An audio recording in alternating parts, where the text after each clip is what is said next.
അവസാനത്തിൽ 5 6 7 ഘട്ടങ്ങൾ തരണം ചെയ്തിട്ടാണ് ആ കമ്പനിയുടെ പർച്ചേസിംഗ് മാനേജറായിട്ട് ഈ വ്യക്തിയെ സെലക്ട് ചെയ്തത്. ഇയാൾ ചെറിയ ആളൊന്നുമല്ല, MBA ഒക്കെ കഴിഞ്ഞു പോയ ഒരാളാണ്. ബിസിനസ് മാനേജ്മെന്റ് സ്റ്റഡീസിന്റെ മാസ്റ്റർ ഡിഗ്രി എടുത്തിട്ട് പോയ ഒരാളാണ് ഇത്രയധികം ഘട്ടങ്ങളെ തരണം ചെയ്യേണ്ടി വന്നത്. അല്ലാതെ ഏതെങ്കിലും ഒരു സാധാരണ ഒരു കച്ചവടക്കാരൻ പോയിട്ട് എനിക്ക് വലിയൊരു കമ്പനിയുടെ തലപ്പത്തിരിക്കണമെന്ന് ആഗ്രഹിച്ചിട്ട് അല്ലെങ്കിൽ ഒരു പർച്ചേസിംഗ് മാനേജർ ആകണമെന്ന് ആഗ്രഹിച്ചിട്ട് പോയതല്ല.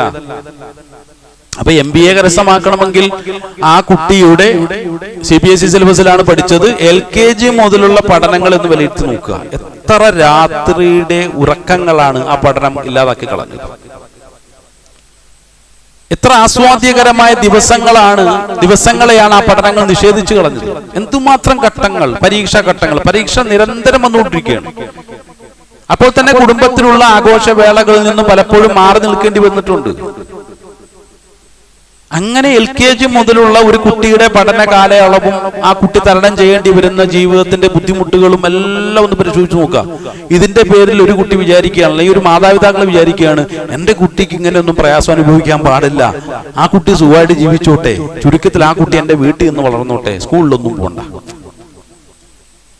എന്താ അങ്ങനെ തീരുമാനമെടുക്കാനുള്ള കാരണം എന്ന് വെച്ച് കഴിഞ്ഞാൽ LKG മുതൽ പ്രത്യേകിച്ച് CBSE തലങ്ങളിൽ ഒരുപാട് പഠനങ്ങൾ നടത്തേണ്ടി വരും, ഒരുപാട് പരീക്ഷണങ്ങൾക്ക് വിധേയമാകേണ്ടി വരും.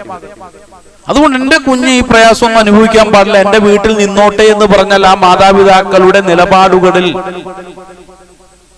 നിങ്ങൾക്ക് എന്താണ് തോന്നുക എന്നുള്ളതാണ്. അത് വളരെ ശരിയായ ഒരു നിലപാടാണോ? ആണെന്ന് പറഞ്ഞാൽ പിന്നെ നമ്മൾ ഖുർആനും ഹദീസും ഒക്കെ മാറ്റി വെച്ചിട്ട് പഠനത്തിന്റെ ലോകത്ത് ഒഴിഞ്ഞു മാറി ഏതെങ്കിലും ഒറ്റപ്പെട്ട ഒരു തുരുത്തിൽ പോയിട്ട് നമ്മൾ ജീവിക്കേണ്ടി വരും.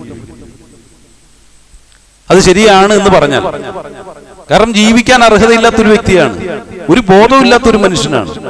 അതേസമയത്ത് തീർച്ചയായും ഉന്നതമായ വിജയത്തിൽ എത്തിപ്പെടണമെങ്കിൽ ഓരോ കുട്ടികളും ആ കുട്ടികളുടെ ഓരോ കാലഘട്ടത്തിനും അനുസൃതമായിട്ടുള്ള പല പല ഘട്ടങ്ങളെയും തരണം ചെയ്യേണ്ടതുണ്ട്. ഒരൽപ്പം കൈപ്പേറിയതായിരിക്കാമെങ്കിലും വലിയൊരു വിജയത്തെ മുൻനിർത്തിക്കൊണ്ട് ഈ കുട്ടി ഉറക്കം കളയേണ്ടി വരും, കളികൾ ഒഴിവാക്കേണ്ടി വരും, ആസ്വാദനങ്ങൾ ഒഴിവാക്കേണ്ടി വരും, കുടുംബത്തിലെ പല പരിപാടികൾ ഒഴിവാക്കേണ്ടി വരും.